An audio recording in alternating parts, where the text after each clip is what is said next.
Hi, my name is Jason Cohen. I'm a full-time photographer and filmmaker, and today I'm going to take you through the D&O 180 watt LED panel.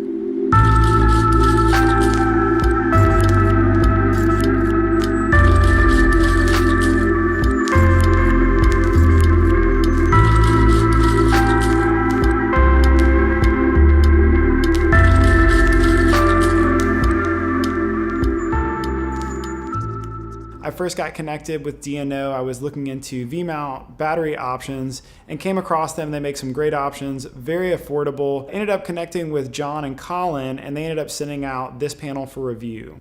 Since I do both photography and video, I find it helpful to have continuous lighting sources to work with that I can use for both my photo and my video. It helps to be able to, on the video side, it's kind of obvious continuous lighting source you need. On the photography side though, I really like having a continuous light source so that I can see how I'm adding to the light that might already be in a scene. I can adjust the color temperature with some of these newer lights to make it a little bit warmer or a little bit cooler. And I was actually replacing a 3-piece tungsten Fresnel set that I've been using for a while, were really great. Unfortunately ran really hot. Of course they're at tungsten, so if you need to get it up to daylight, you're having to gel it.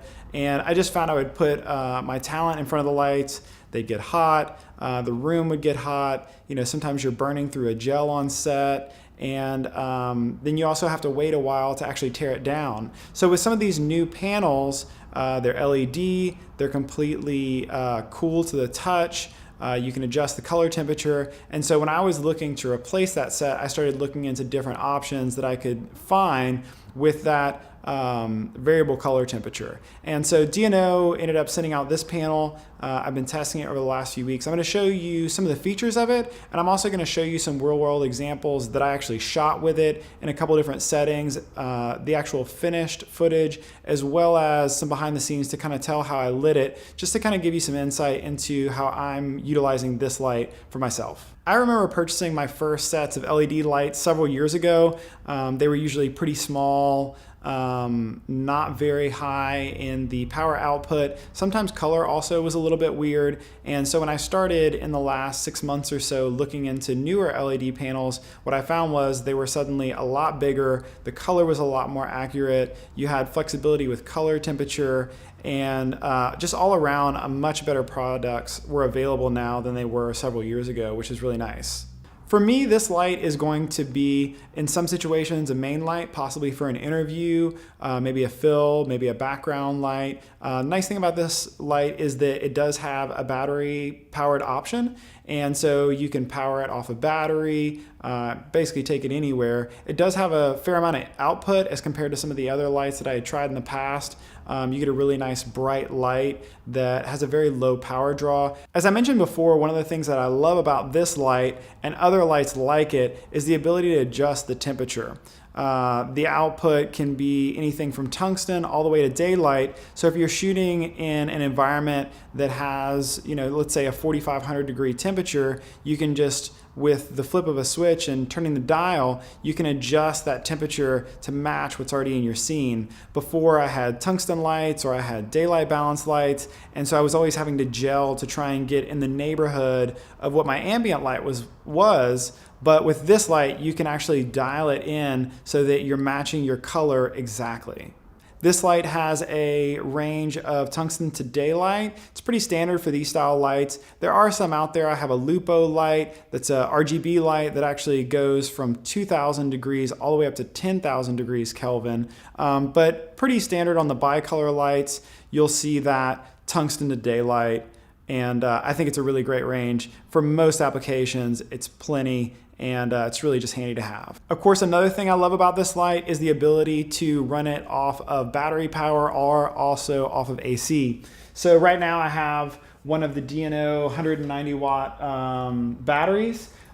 This battery will last at full output. A fully charged battery will last 2 hours on this light. And so a lot of runtime, not having to be plugged in, finding an outlet if you're shooting out in the field. It just provides you with an increased sense of mobility. In some situations, I'll just have someone just handhold the light. And it's great because you're not worried about always looking for a plug if you are shooting outdoors or maybe inside of a car, inside of a small space. You literally can just walk around with the light, with the battery, and 2 hours of output on a single charge is absolutely fantastic for the amount of output that this light gives out. One thing that is very nice about this unit is that there is no fan. And so you'll see in the back, you've got these huge fins which basically act as heat sinks to cool down the unit while it's being used. There's no fan, it's dead silent, no noise coming out of it. And even after having it connected to the battery for 2 hours, when I would come up to the unit, it's completely cool to the touch, which is really nice. Whenever I was dealing with my tungsten Fresnel lights previously, that was always a real pain point in that they would get so hot, I would basically have to give them at least 15 minutes or so to completely cool down, not just to not injure myself from handling them, but also to give the glass inside the unit and the actual bulb inside the unit time to cool down so it was less fragile, so I didn't have to worry about it jostling around and possibly breaking while it was still hot. This unit does come with two other things included that I really appreciate. Number one are removable barn doors. So these guys pop on and off, which is really nice. Some of the other lights, you're gonna have to go ahead and purchase those barn doors separately. I've seen them as high as $150 or $180 for a set of barn doors. So it's really nice that they just included it with it. The other thing is a case, a padded case, carrying case. It's got a nice handle, and that's nice just to not have the added cost of one more thing. Of course, it's not a Pelican. I wouldn't trust it with TSA and just hand it off necessarily. But as far as for use in and out of the studio, on location, in a car, it's all the case that you would need. And it's really just nice that D&O includes both of those items for you, and there's no additional cost. I think at the $700 price point, currently this light's on sale for $700. I think the a regular price is $1,000. It has been on sale for a little bit, but at that price point, it's pretty hard to beat a light that comes with barn doors, a case, and with this output and this flexibility at that price point. One other thing I like about this light a lot is the fact that the width on it is actually 16.5, and then the height is around 12.5. The other 1x1 panels I've used are right around 12 inches or 12.5 inches height as far as, and width as well. With that extra width, you actually get a little bit more coverage side to side. So whenever you're shooting maybe an interview, you have a little bit more wrap around the face. It's a small detail, but whenever you consider that it's about 30% wider than a standard 1x1, it actually is nice. It gives you a little extra coverage, and I found that helpful. I was basically using this large in part with basically just putting a piece of diffusion on the front, and it kind of almost acts as a small softbox in a very small, compact package without having to add too much to it. And again, that extra width, it's small, but every little bit helps, and I really appreciate that. According to the D&O website, this light has a CRI of 95+, which is great because that means you're gonna have a really high quality of light, and rendition of skin tones and colors is gonna be pretty much dead on to what you're actually seeing. One other thing about this light that I've got to mention that is nice is it comes with a front diffusion panel that's already mounted in front of the LEDs. That obviously cuts down a little bit on power, which I did not find was a problem, but what that means is straight out of the light you already have a soft or a softened lighting source, which is nice because in theory you really can use this panel without any diffusion in the front because you already have diffusion built in. Lots of other lights, where you see the bare LEDs, sometimes you get a little bit of weird shadows, and then in a lot of situations, not necessarily all, but a lot of situations, you're going to want to put some kind of a diffusion, whether it's a reflector or just a panel, a frost gel, something in front of it just to soften that light up a little bit. And I love that D&O actually included that within the light. Simple. It's not something you have to take on and off. It's already there. Something that I would have added to another light anyway, so it's nice that it's just available. Here are a few examples of some real world footage for some shots that I did for a project I was working on that I kind of give you an idea of how I use the light in different settings, some behind the scenes, as well as the finished product itself. This first shot, I'm photographing a mother and a child, and I've got a bit of backlight coming in from the window. Here you'll see the 190 watt battery from D&O. But I've got a bit of light coming through the back, and I'm just trying to add a little bit onto the front, just to kind of light up the child a little bit as well as the shirt. And I'll show you here, this is what it looked like completely natural. So it gives you an idea of what it was like without it. For this next shot, I've got the light pointed into an opening off the kitchen and just kind of mimicking a light coming in from outside. And for this shot, for this exposure, this is really the only light that played a part, even though there are lights outside. In this shot, I've got the talent just scrolling a website, and the light's just off to the left, creating some separation with the hair, as well as some additional contrast with the computer and her hands as she's scrolling. I'm going to show you here in a second where the light's actually at, as well as I'm going to go ahead and turn it off just so you see the difference in it on and off.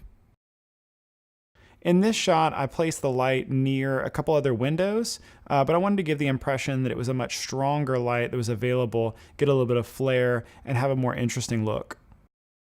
In this shot, I've got the talent just tying her shoes and wanted to give the impression that maybe she would have been doing that right next to a door and just giving a really nice, strong backlight.